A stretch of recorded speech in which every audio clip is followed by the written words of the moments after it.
L'homme a perdu une jambe lors d'une opération. Depuis, chaque fois qu'il sort, il doit porter sa prothèse et avaler des antidouleurs. Un riche homme d'affaires l'a engagé comme évaluateur de sécurité et lui a offert une tablette avec les plus hauts accès du bâtiment. Lui et son ami s'apprêtaient à partir lorsqu'un homme a soudain surgi, a arraché le sac à dos de Johnson et lui a poignardé le bras. Voyant cela, son ami s'est immédiatement précipité, mais le voleur était trop agile et s'est facilement débarrassé de lui. Les deux n'ont eu d'autre choix que de retourner temporairement à l'hôtel. L'ami a soigné sa blessure, tandis que Johnson sortait calmement la tablette. Il ne l'avait pas rangée dans le sac. À ce moment-là, son ami il a soudain sorti une arme, l'a braqué sur Johnson et l'a menacé de lui remettre la tablette. Johnson a d'abord tenté de calmer son ami, puis a profité d'un moment pour frapper l'arme et la faire tomber, et lui a donné un coup de pied qui l'a envoyé valser. Alors qu'il s'apprêtait à saisir le pistolet, Johnson s'est rué sur lui et ils en sont venus aux mains. Les deux se battaient sans parvenir à prendre l'avantage. L'ami a attrapé la prothèse de Johnson, la forçant à se détacher. Johnson a alors saisi un grill de barbecue. L'ami, lui, a sorti un couteau. Au moment où il a porté un coup, Johnson a bloqué la lame avec le grill et l'a fait pivoter pour retourner la lame vers son ami. Mais Johnson ne voulait pas le tuer. Il lui a donné un coup de tête, puis l'a jeté au loin. Par malchance, il l'a projeté juste à côté du pistolet. Johnson s'est précipité pour le saisir en criant de s'arrêter. Dans la lutte, le pistolet a fini par partir tout seul. Voyant cela,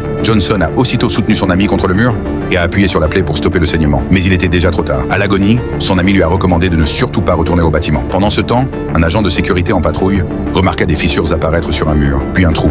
S'approchant pour vérifier, une main surgit du trou et l'attrapa à la gorge. Il mourut sur le champ.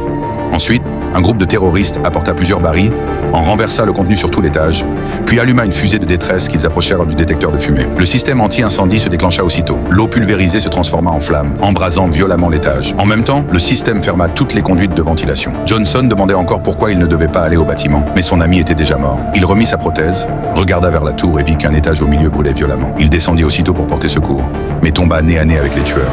Sans un mot, ils ouvrirent le feu.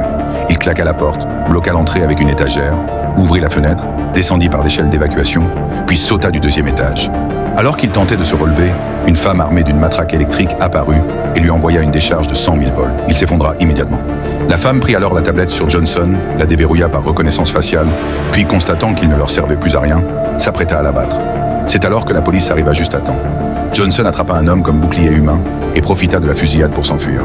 Une motarde de police étant tombée sur le bord de la route, il monta sur sa moto et fonça vers le gratte-ciel. Le 96e étage brûlait violemment et sa femme et sa fille se trouvaient juste au 98e. Il vit la police boucler le périmètre. Il appela sa femme et lui dit de monter au niveau supérieur pour se mettre à l'abri. Au 220e étage pourtant, le milliardaire refusait d'évacuer, trop confiant dans son système anti-incendie. Il ignorait que les terroristes avaient tué les employés du centre de contrôle et avaient même utilisé les droits d'accès de la tablette pour désactiver le système anti-incendie. Ils avaient aussi ouvert toutes les bouches de ventilation. Le feu se propagea immédiatement vers les niveaux supérieurs. Voyant les flammes avaler le 98e étage, Johnson perdit tout espoir, jusqu'à ce que la dernière image envoyée par son téléphone, un colosse avait volé une voiture de police.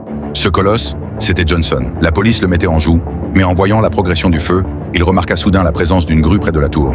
Il se rebella et échappa à l'arrestation. Il atteignit la base de la grue, mais comme l'ascenseur était verrouillé, il dut grimper à main nue.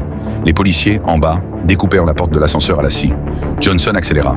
Arrivé tout en haut, il sauta vers l'avant, attrapa une rambarde et se hissa tant bien que mal.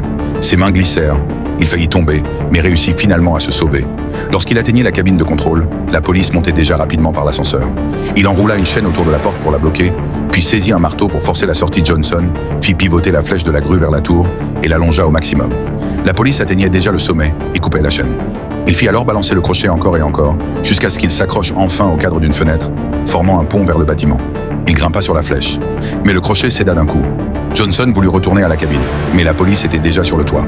Pensant à King Yu, il décida de tout tenter. Il sprinta vers la tour, bondit dans le vide et réussit à attraper le cadre d'une fenêtre. Mais la fenêtre se brisa. Il s'agrippa au rebord du sol de toutes ses forces et réussit à se hisser. L'homme retira alors le morceau de métal enfoncé dans sa poitrine, prit une bouteille d'alcool fort, en but une gorgée, en versa sur sa blessure, appliqua une serviette dessus, l'attacha fermement avec du ruban adhésif, redressa sa prothèse au marteau et la remit en place.